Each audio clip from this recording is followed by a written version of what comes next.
Jaza. Dunia lako. Mavalo.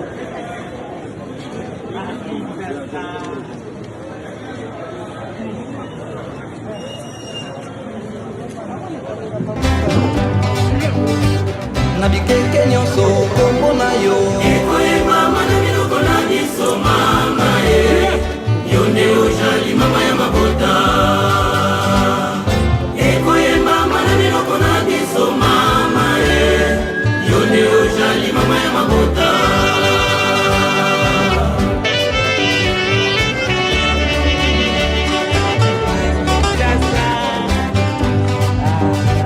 nabikeke nyonso kombo na yo ekoyeba mana miloko na biso mama yo nde ozali mama ya mabota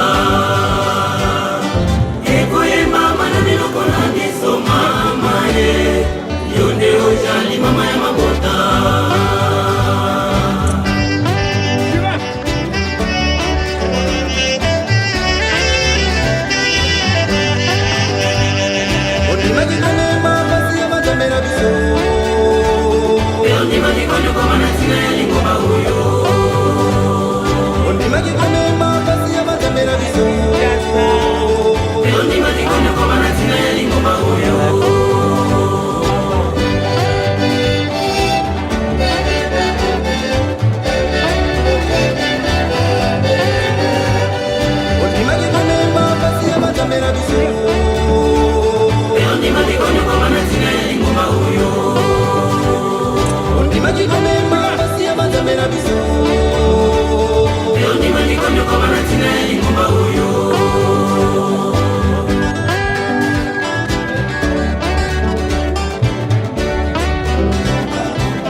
déjà, déjà 18h25, 20 pardon. Tu vois, ah, 19h, 20h, 21h, 22h, 23h. Et comme 0h, au moins, allez, Bapaya Bayeli. Bapaya wana balungui, par exemple, na Burundi, ou bien na Angola, ou bien na ici comme Soussou, ou bien même bateau au Tchela kwa bango motima. Bayeli yo, kuna nanda kuna yo, et loko moko izalite. Batwana mingi, ah, vraiment banda tulungwa kuna dolete. Na minuit, ça doit comment n'en voir. Est-ce que ça besoin de ça na minuit? Ya solo et ça ne dit sungu tamukete sokolobi na tongo na jwe mwa iloko na keko sumu la patuana iloko kulia. Est-ce que wana ezadi sumu? En tout cas di sumu te yo kufili mutu oyibaki na yo tende ya kufu na kati na ndako na yo ozana dradilite na tongo bolo wakuna tata kengadi ya kufi. Est-ce que mutu wana ko kusuma dradilite?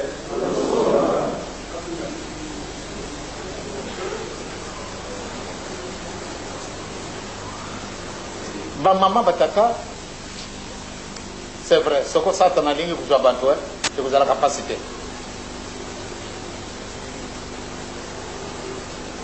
Bien beaucoup couper sanga mayelo, et beaucoup sanga les salisi. Pambate, ngai na couper bisa binute. En tout cas, na éviter, na zana malade, na kufa lobby, na kufa lobby. Mon collègue Zambia a compris un gagné. Bon, le matin, ah, papa, Kofi, pas matin, BBC. Jamais! Et ce qu'on a beaucoup fait, on a beaucoup mis Sabine. Ce qu'on veut dire, on a babondé. C'est quand on va dire que ah, papa, pas nous couper BBC. Papa, pas nous couper BBC. C'est quand on lui a mon mundimi. Mundimi, on a créé un roi, lui a mon papa. Eh, tu as aucune n'a pas de l'ingou, de Vilpuna. Eh, ok. Nzambe na bino te kasi nzambe abandi ko bebisa lisusu. Donc esika wana ba mama batata na kuchia bino esika ya pasite ngai na lile mokote ba mama na ngai batata na ngai bisi nyonso tu mokolo wana soko nzambe abeti ngunge ndebisu baso to kana bala boko ngai na linge na tala bino baso botale mi esika na ngai wana ni akusemelisa ngai patela na kisana papa ete bana na yo bango yo pesa kende na kamio. L'essentiel bon pesa ngamba boko ngana ko bungi sabeno nzela te na kuluba kangomba na mbara même soko boko na kofi na ngai sikasika na kumi na ndako papa kofi ya solo mini ba kusepela kasi mini ba kulela kasi ngana sina yibi malamu ndenda ko kumi sabino sika ilaka pamba te nzambe na biso akosaka te.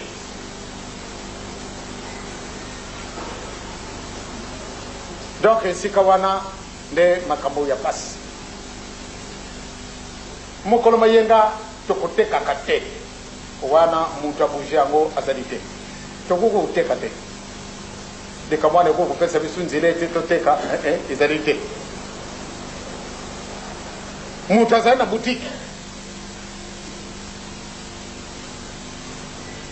na lubi yango deja awa tata boyo akufi mokolo mayenga na tongo ya zana na durabilité yo zana na boutique seka wa tata oyo akufili mutu papa etala nanu